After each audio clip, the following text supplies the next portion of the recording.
Saudara, kullu nafsin dha'iqatul maut. Setiap yang bernyawa pasti akan mati. Hanya soal waktu, kematian itu nanti akan datang pada setiap kita. Bayangkan dahsyatnya sakaratul maut.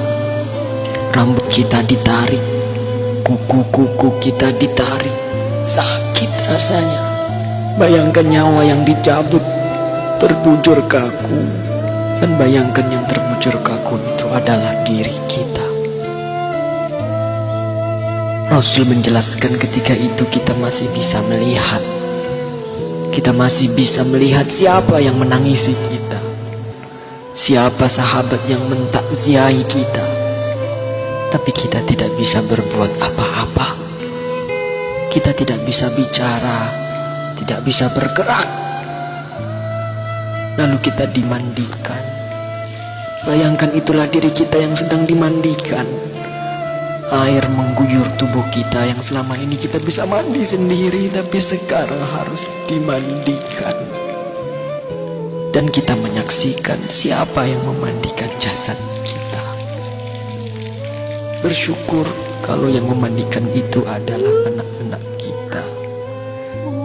Sementara kita belum mengajarkan anak-anak kita untuk itu.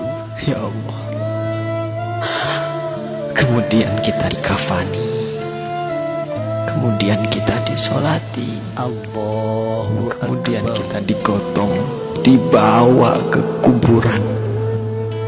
Rasul menjelaskan kalau yang dibawa itu mayit yang soleh, maka mayit yang soleh itu akan berkata. Tapi ketika itu tidak ada seorang pun yang bisa mendengarnya, kecuali malaikat dan hewan-hewan. Manusia dan jin tidak bisa mendengar perkataan mayit.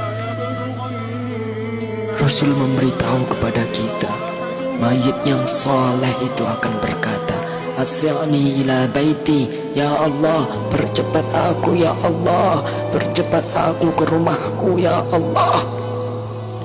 Dia sudah melihat surga Allah. Dia sudah melihat surga karena kesolehan di dunia selama ini. Subhanallah. Tapi sebaliknya, ketika mayit itu mayit yang banyak maksiat, mayit yang selama di dunia suka mengumbar aurat, pembunuh, perusak, penipu, koruptor, ya Allah, mayit itu akan berkata, Aina tadhabun? Mau dibawa kemana aku ini? Berhenti, berhenti. Tapi tidak ada yang mendengarnya. Ibunya tidak bisa mendengarnya. Ayahnya tidak bisa menolongnya. Teman-temannya tidak bisa berbuat apa-apa. Dan terus ia dibawa ke dalam kuburnya. Subhanallah. Saudara, semua kita akan masuk ke dalam galian lubang tanah 2 meter.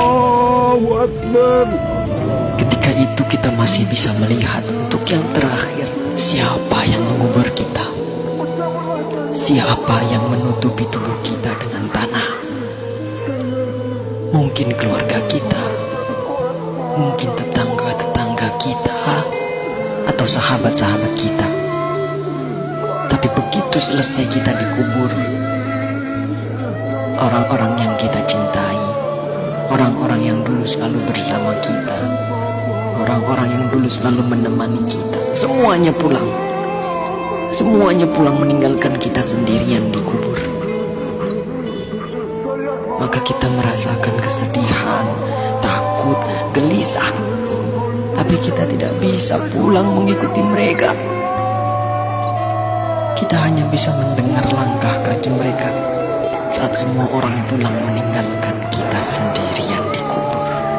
Astagfirullah. Di dalam kubur, darah, daging, tulang, belulang hancur. Sempit, gelap, rumah ular, rumah tanpa alas, rumah kesendirian. tempat kita akan ditanyai perbuatan kita selama hidup di dunia. Itulah kubur. Saat itu tidak ada yang bisa menolong kita. Tidak ada kekuasaan lagi. Tidak ada harta yang melimpah lagi. Tidak ada keluarga yang kita sayangi lagi. Tidak ada pengawal yang setia lagi. Allah Akbar, Allah Akbar, Allah Akbar. Tapi alhamdulillah, kita bersyukur karena kita masih hidup, saudara. Hari ini kita masih hidup, kita belum mati. Berarti Allah masih sayang pada kita. Allah masih memberi kesempatan kepada kita untuk bertaubat. Allah masih beri kita waktu untuk beribadah sebanyak-banyaknya. Maka inilah saatnya. Inilah saatnya kita untuk bertaubat, saudaraku. Inilah saatnya kita untuk berjanji taat, saudara. Saatnya untuk kita berhenti melakukan kemaksiatan. Saatnya untuk kita berhenti melakukan kezaliman. Saatnya kita membahagiakan keluarga kita, istri kita, suami kita, orang tua kita, anak cucu kita.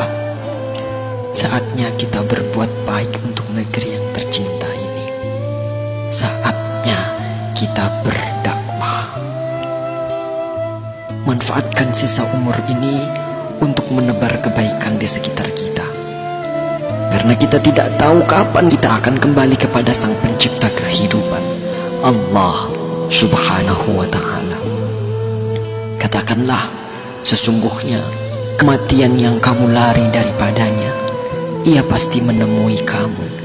Kemudian kamu akan dikembalikan kepada Allah yang mengetahui gaib dan yang nyata. Lalu dia beritakan kepadamu apa yang telah kamu kerjakan. Surah Al-Jumu'ah ayat 8. Semoga Allah mewafatkan kita dalam keadaan husnul khatimah. Allahumma khtim lana bi husnil khatimah. Assalamualaikum warahmatullahi wabarakatuh.